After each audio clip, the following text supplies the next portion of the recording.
Aí,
Actually,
good morning, everybody. I'm just going to give it 1 minute so that everybody can just get in and we'll get started.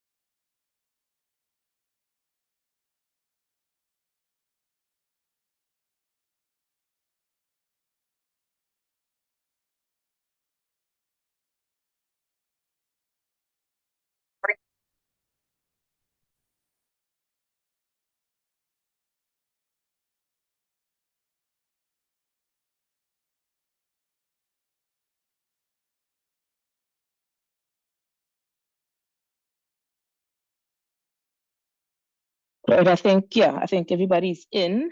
Good morning, everybody. Thank you very much for joining us for this wrap up of Betway SA20 Season 2. We've got League Commissioner Graeme Smith here, who'll be talking about Season 2 and how he feels that went.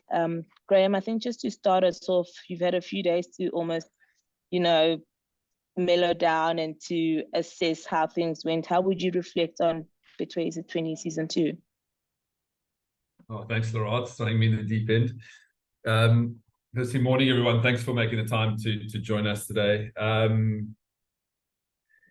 think for us, after a really manic 6 weeks, it's all a bit fuzzy still. It will obviously take us some time to collate and collect all the data.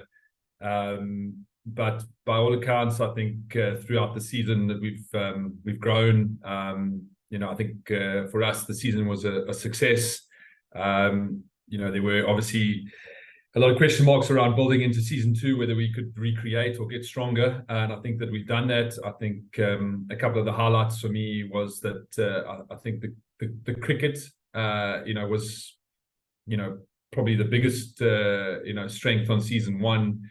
Some of the performances that were put in, some of the, individual and team performances. I think we saw some players that have been bubbling under the surface in South African cricket for a while really come to the fore, and I think that was exciting. As always, as I've said throughout a number of interviews that I've done, it will never get old, or you can never take for granted that the amount of people that came out in the stadiums and turned on the tellies. I think that for me is another huge success and something that's just really incredible to experience. So I think from that perspective, Season 2, was a success. We've obviously got to take some time now to get all the sort of stuff collated and the data, but I think the feedback that we've received from players, from teams, from fans has been extremely positive. Thanks, Nathan. You may go. Thank you very much, Lerato. Graeme, firstly, congratulations with another successful tournament. I've just got 2 questions, but I'll go with one for now. Commissioner, I just want to ask, how's your relationship with currently with the CSA? Reason why I ask is around the Proteas outgoing series to New Zealand clashing with the SA20. Have you been talking to them so these situations don't happen in the future? Yeah, I mean, look, I've touched on those things. I mean, it's a very difficult subject for me to talk about, but it's something that should never happen. Engagement on next year's scheduling is already happening. We did meet with CSA in March last year around this stuff, so it's just something that we've got to be better at and make sure it doesn't happen again.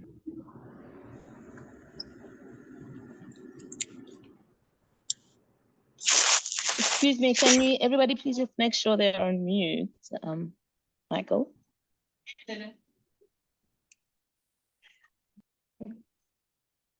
Thanks, Johan. You can go next. Hi, Graeme. I just want to double check next season using some other grounds as well, and also when will the expansion to maybe 8 teams? Hey, Johan. So when the tournament was built, there was a commitment of 5 years to teams that have invested into South African cricket. I think for us, obviously, the 6 stadiums were the 6 stadiums that the teams chose to buy into and to own. So I think that'll always be the priority. I think for us, the growth conversation is one that we always have behind the scenes. Growth in South Africa, growth into Africa is something that we will look at. I think for us also, whether we look at fan parks or taking a game to a different region, that's something that we'll in our strat sessions and debrief sessions and conversations with Cricket South Africa and our board, those are discussions that definitely will happen. Keenan. Thank you, Lerato. Hi, Graeme. Just on the playoff system, the SA20 obviously is emulating the IPL with the way that works. Firstly, is that set in stone for future seasons? And secondly, are there plans underway to ensure that the final and to a certain extent the playoffs are played at home venues in the future? Thank you. Yeah, I mean, it's in theory, it's a great concept. We're a very quick tournament. I mean, if you just think about the fact that Sunrise is in the top of the league in the last game of the league phase, it's very difficult to move this entire machine to that venue with one day and sell tickets and brand and get everything sorted. So, I mean, it is a challenge. I mean, we will always look to see how we can improve the tournament. I think the highlights for us is that we, even with neutral venues, the crowds were great. That's something that an element of discussion we'll definitely have. But it's just an understanding of in one day, how do you move this entire ship? Which is a very sort of big ship to move, sell tickets, rebrand. So I guess those conversations, and for us, I think we're quite at a point at Betway SA20 where we've got to always look to improve every year, and that certainly will be a part of the discussions. And sorry, is the playoff system that was implemented this season, is that set in stone for the future seasons to come? Yes, I think that's set in stone. I think for me, I think the system worked well. There's with a 16 tournament, it certainly does put an emphasis and give an advantage to the teams that have played the best in the league phase. Certainly 1 and 2, it gives you some extra bites at the cherry to get into the final. And I think the fact that we had the 2 best teams in the tournament there spoke to that system. So I think the four game playoff will be there now. We'll be a 34 game competition for at least the next few years. Thank you. Stuart, then Sinikiwe. Thanks, Lerato. Hello, Graeme. I was just on another topic regarding the SA20, the integrity of the comp with kind of overseas players that come and go, and I'm thinking here of Puran and Stoinis, I guess, with the bigger examples here. Are you concerned at all that affects the integrity of the tournament with guys that are only playing half of it and then leaving, and it becomes then difficult for fans to follow? And is there also, I guess, related to that, a way of halting players and franchises from calling guys in for just one game or just the playoff part of it, like Durban did with Agar? Yeah, it's very difficult, Stuart. I mean, I think if you take a step back, we are a majority-based South African league. The majority of our players in playing 11s, and I think the investment back in South African cricket is that. I think for me, the improvement in the league this year was seeing the standard of the South African players really grow. I think we're blessed to be able to attract now, in a conversation where the top international talent wants to be in South Africa and playing. So I think that's. If you think about that growth in 2 years, I remember having conversations where, when we were building SA20, that, there was no confidence in South African cricket that we would be able to pull it off at this level. So I think the fact that we've been able to attract the top international talent, I think FTPs are tough. I mean, Noor Ahmed got pulled out on the day of the day before the first knockout game by Afghanistan. He was selected. So it's a very FTPs are challenged, and it's a debate in the world game. But I think if we take a step back and we look at what's been created in 2 years, I think it's amazing. We've gone from a place where international talent hasn't backed our league to the point where they want to be a part of it, and our South African crop of players in 2 years has really developed. So there's always things that we can improve in the world game. There's a lot of stuff that needs to be debated, but I think from our perspective in 2 years, I look at kind of the positive elements of that.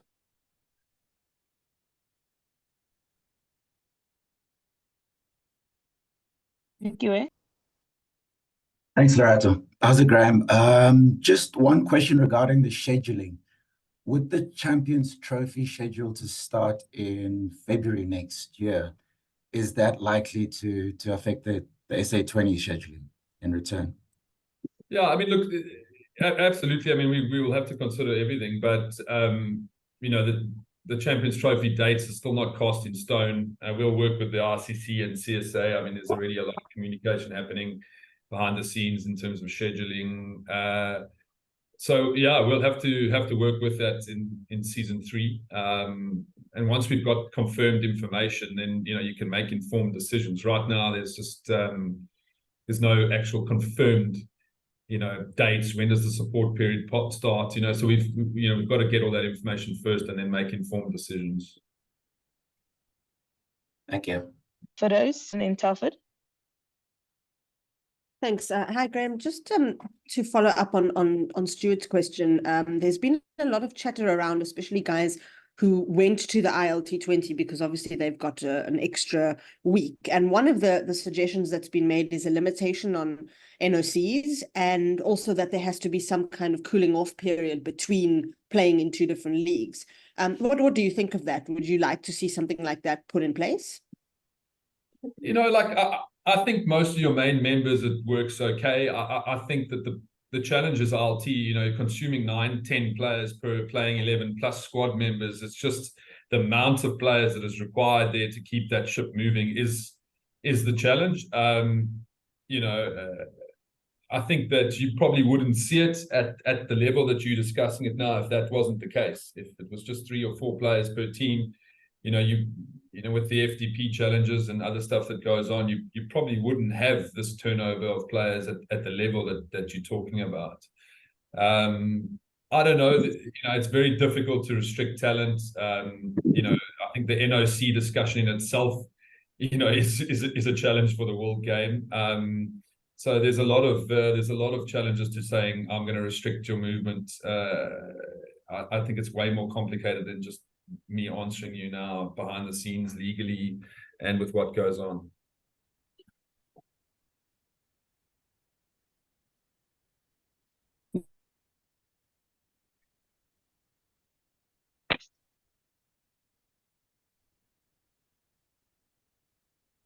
I think I'm up next, am I? Hi, Telford. Oh, look, how's it, Graeme? Yes. Thanks, Lorato. Graeme, I realize that now your kind of cricketing identity is very much linked with this tournament. But of course, the test team, which you led so well and so long through, probably its best time, is struggling right now. And I just wondered at a personal level, as someone who's connected to both of these things, how does it make you feel really that the test team is struggling and that the SA20 is a part of that, often unfairly maligned in that sense? Just as a personal, as a guy, as a cricketer, as a captain of that test team, how does it make you feel? Yeah, Telford, I mean, look, my job is to build and make SA20 a success, but my love for Test cricket hasn't gone away. My care for it. I sit on the MCC Cricket Committee. We debated at length 2 weeks ago. I think the challenges are much deeper than just this scheduling issue for Test cricket. I think the funding, how the models work. I mean, we saw Johnny Grave came out and said, after an incredible Test win, but they lost over $1 million, on that trip. How does the revenue work between bilaterals? The distributions, all these things in the game, need to be, spoken about and chatted about to keep Test cricket strong. This scheduling issue I've said from the start, should never have happened. It's disappointing. It's crazy that it happened. Unfortunately, it is what it is. And, I think for us, our Test cricket has been a challenge for a long time, performance-wise. And I'd love to see that team strong again and performing well. But yeah, I think, like everyone, we're disappointed at what's happened. And, we've got to make sure that it doesn't happen again. Thank you. Nathan? Thank you again, Lerato. Graeme, how would you assess the level of cricket from the locally based players compared to the overseas based players who featured this season? Yeah, I mean, as I said, I think the big growth for me that I saw this season was the standard of the local talent. I said there's a tier of players that maybe were bubbling under the surface at domestic level for a long time. We saw that really step up, like seeing like a Neil Bartman this year, the way that he performed, I think was one of the highlights. And hopefully every year that, the strength of the competition is going to be that local base gets stronger and stronger and stronger. We've seen it at the IPL. And then it's the interactions with the international talent, the stars that come in, competing. I think Josh Butler's had an outstanding, 2 seasons. there's been a number of players that have performed well, but for me, the base will always be the South African players, and seeing that standard go from strength to strength every year will really keep the standard of the tournament strong. And then hopefully, we will be able to attract in years to come, good quality around that can just add, extra sort of strength to the tournament. Zahir, and then for this. How's it, Graeme? Just in terms of the surfaces that we played on, we saw plenty of runs this tournament. But when you go back to South African domestic competitions, the surfaces haven't produced runs like this. Even in test matches, just what do you attribute the differences to in terms of surfaces for SA20, in terms of surfaces and the rest of the time? Look, I think surfaces in South Africa are a challenge, and I think like stadium maintenance, pitch and field maintenance is a key part of, keeping our pitches good. I mean, with the run up to, the 27 World Cup, I think all these things need to be put on the table to see how we can, consistently improve the standards of our stadiums and standards of our, our pitches and our outfields. I think that's something that, we certainly work hard on behind the scenes with Cricket South Africa. Groundsman education, groundsman support, being in the detail for us is hugely important. We spend hours and hours on the build up to these pitches. We've got a team that's on the ground, venue managers, Stephen Cook is there working with the groundsman, building up, sorting surfaces. So it's for us, it's a consistent effort to make sure that the standard of our tournaments are level. I still think pitches can get better, even for us and across the board. So, that's something that we'll work with Cricket South Africa on to keep improving the game, and I think pitches are a big part of that. For those. Graeme, you mentioned the sitting on the MCC, and I know that the meeting took place during the tournament, and you guys put out that list of recommendations. One of those was obviously around funding. Do you feel that there's a willingness for that to be accepted, and that we're going to see more equal distribution of resources, or how much pressure? Maybe pressure is not the right word. How much do you think the MCC committee can do to make these things happen?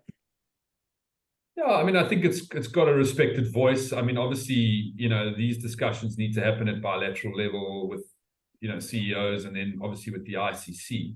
On the funding, I think everyone looks at the ICC distribution, which has grown. I mean, I think the ICC have done an incredible job with, but they've also got an event-based approach, which has increased the revenues and distribution, and you can debate that distribution. But for example, Johnny Graves says, to go to Australia, you don't earn a cent of revenue, and it costs you over $1 million to have your team there.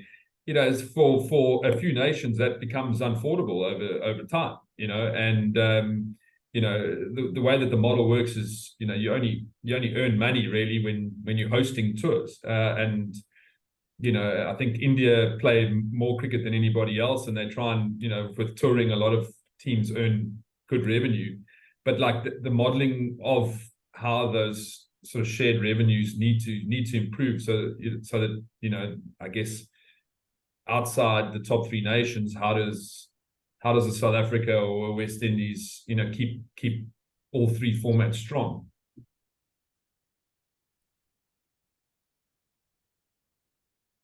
Stuart? Thanks, Lerato. Graeme, just in discussion with the owners at the Super Kings, one of the things they mentioned was that they felt that that season 2 of SA20 was going to be something that they saw it as kind of stabilizing, building on what they had achieved in season 1. I know you've just wrapped up the season, and you're still trying to collate all the information, but in looking at how season 2 unfolded, what areas of growth do you see for the competition in the next 3 years, and specifically stuff you'd like to see happen next year? Yeah, sure. I mean, I think, scaling is always tough, but, for us, I think our ambitions have been very clear. I think, it's biggest league outside India, but we also, biggest #1 sports and entertainment brand in South Africa. I think if you come to our stadium, you can see that it's a whole experience for fans there. I think for us, every year, it's about how do we grow, how do we get better, you know, what can we learn, you know, what are the aspects of season 2 that didn't work well and what did work well, and, you know, so these reviews and then strategy sessions are important. I think absolutely no doubt this year, and we've seen initial numbers, there's been a huge amount of growth. I mean, we've already touched on, I think, you know, some of the cricket, you know, the stats are showing, you know, the cricket improved dramatically from season 1. You know, crowd attendance, you know, even with, you know, challenges over weather, we grew. All the TV viewership numbers look up globally and locally. And you know, I think the amount of people that we touched this season in terms of interacting with Betway SA20 has grown dramatically. So, you know, for us, yeah, I think year on year, it's how we can improve and not rest on our laurels and make sure that we, you know, I think in 2 years, as I said to an earlier question, you know, the conversation is entirely changed. You know, Betway SA20 is now at the forefront of all these conversations. Yes, there's debates. I mean, debate is good.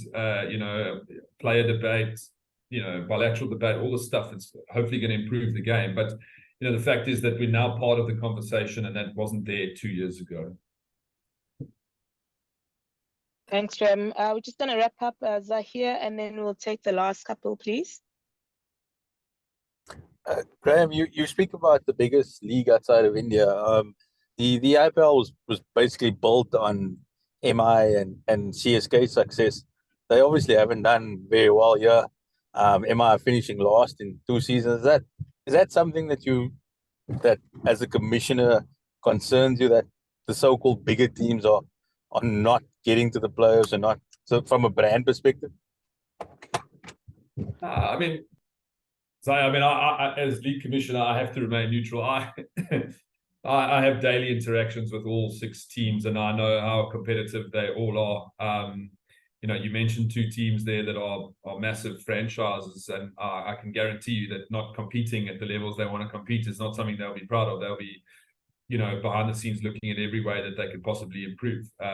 So, you know, for me, that's a good thing that, you know, you've got a competition next year where, you know, 2 of your biggest teams are, you know, got the bit between their teeth and really want to, you know, improve their performances. So that for me will just lift the standard of the cricket next year.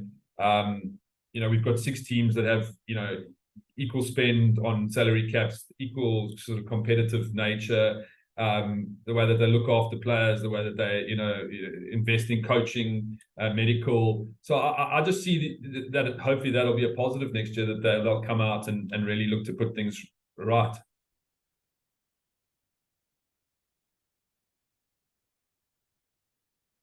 Thank you. Any last takers for the last question before we wrap up? Thank you. Thank you, Graeme, so much for your time. I know it's still busy, even though we've completed the competition, and thank you everybody for coming on. Thank you for your time as well. So just thanks to everyone for the interactions this year, and look forward to catching up soon. Thanks very much. Cheers. Thank you.